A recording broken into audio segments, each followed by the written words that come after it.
எங்கும் வியாபித்திருக்கும் இறைவனின் அற்புத பெருமைகளையும் நீக்கமற நிறைந்திருக்கும் பரம்பொருளின் உறைவிடமான ஆலயங்களின் சிறப்புகளையும் அதன் பெருமைகளையும் சுருக்கமாக எடுத்துரைப்பதே இந்நிகழ்ச்சி.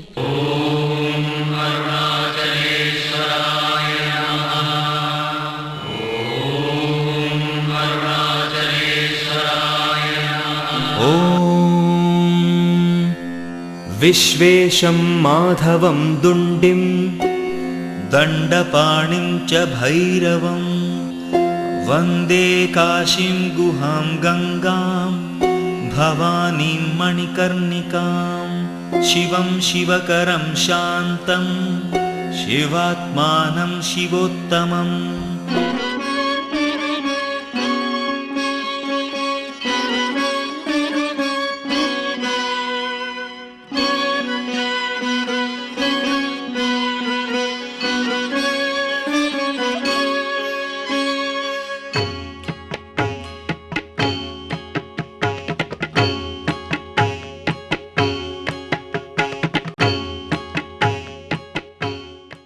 यत्र यत्र रघुनाथ कीर्तनं तत्र तत्र कृतमस्तकाञ्जलिं बाष्पवारि परिपूर्णलोचनं मारुतिं नमत राक्षसान्तकम् आञ्जनेयमतिपाटलाननं काञ्चनाद्रिकमनीयविग्रहं पारिजाततरुमूलवासिनं भावयामि पवमाननन्दनम् मनोजवं मारुततुल्यवेगं जितेन्द्रियं बुद्धिमतां वरिष्ठं वातात्मजं वानरयूथमुख्यं श्रीरामदूतं शिरसा नमामि.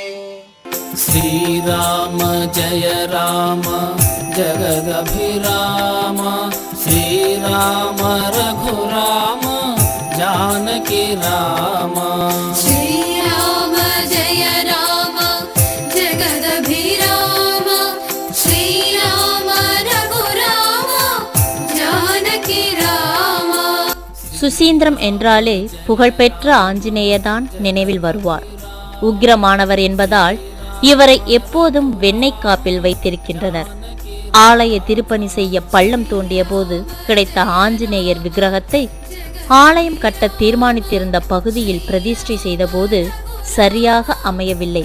கடைசியில் ராமர் சந்நிதி முன் பிரதிஷ்டை செய்ய முயற்சித்த போது அங்கு நிலை கொண்டவர் இந்த ஆஞ்சநேயர்.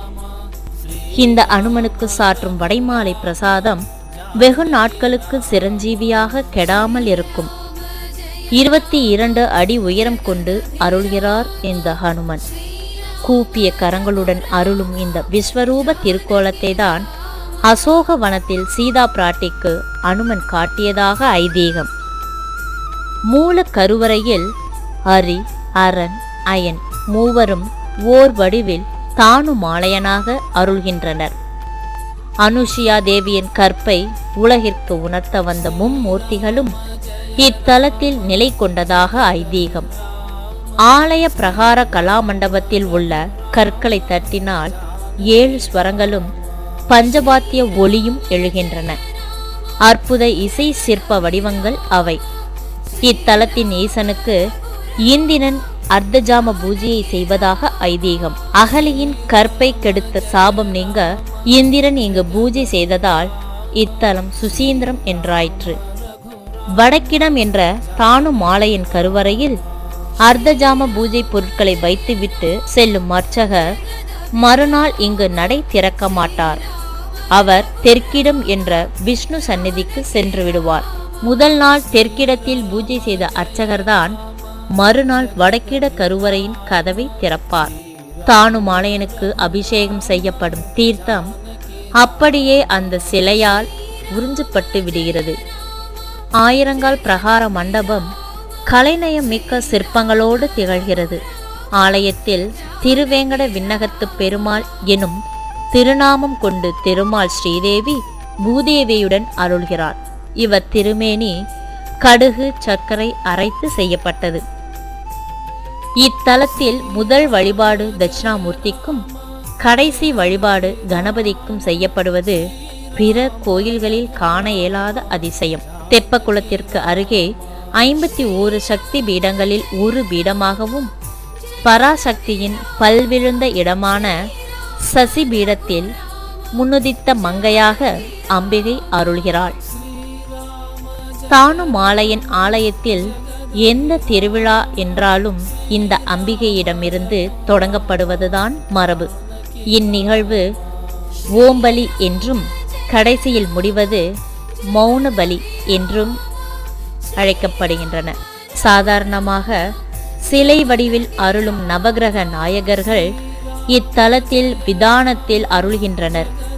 கீழே நின்று மேல் நோக்கி அவர்களை வேண்டிக் கொள்வது இத்தல வழக்கம். தானுமாலையின் சன்னதிக்கருகே 27 நட்சத்திரங்களை குறிக்கும் வகையில் 27 தீபங்கள் எரிகின்றன. அந்தந்த நட்சத்திரக்காரர்கள் அந்தந்த தீபங்களை வணங்கி வழிபடுகின்றனர். தல விருட்சமான கொன்றை மரத்தின் கீழ் அருளும் கொன்றையடிநாதர் ஆதி கருவறை கடவுளாக வழிபடப்படுகிறார். கன்னியாகுமரி மாவட்டத்தில் உள்ளது சுசீந்திரம்.